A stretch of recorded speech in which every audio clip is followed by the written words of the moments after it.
नमस्कार शेतकरी बांधवांनो, मी सुनील शेळके या आपल्या हक्काच्या यूट्यूब चॅनलवरती आपलं सर्वांचं स्वागत करतो।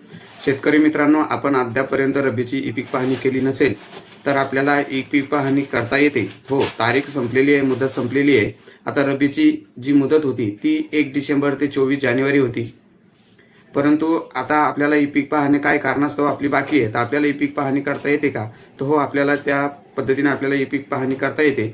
आपण संपूर्ण माहिती या व्हिडिओच्या माध्यमातून घेणार आहोत, त्यामुळे व्हिडिओ शेवटपर्यंत पहा। चॅनलवरती नवीन असाल तर चॅनलला सबस्क्राईब करा, व्हिडिओला लाईक करा आणि बेल आयकॉन दाबायला विसरू नका, की जेणेकरून आपल्याला नवीन नवीन ज्या योजना आहेत, ज्या शेतकऱ्यांच्या अडचणी आहेत, शेतकऱ्यांसंदर्भित जे माहिती महत्त्वाची माहिती आहे याची संपूर्ण माहिती आपण व्हिडिओमध्ये देत असतो, त्याचे नोटिफिकेशन आपल्याला प्राप्त होईल। शेतकरी मित्रांनो, आपल्याला रब्बीची ई पीक पाहणी का करणे गरजेचं आहे? तर बघा, पीक विमा मिळण्यासाठी किंवा शासनाचे कोणतेही जे नुकसान भरपाईचे अनुदान आहे हे मिळण्यासाठी आपल्याला ई पीक पाहणी करणं गरजेचं आहे। परंतु शासन आपल्याला शेतकरी स्तरावरती ई पीक पाहणी करण्याची मुदत देत असते।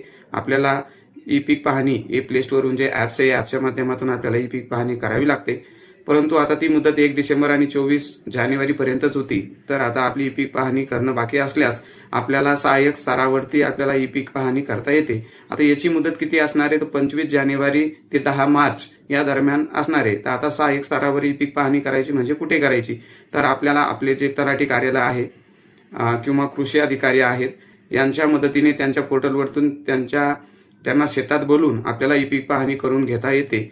आणि आपल्या जे रब्बीचा पेरा बाकी आहे तो पेरा आपल्या सातबाऱ्यावरती घेता येतो।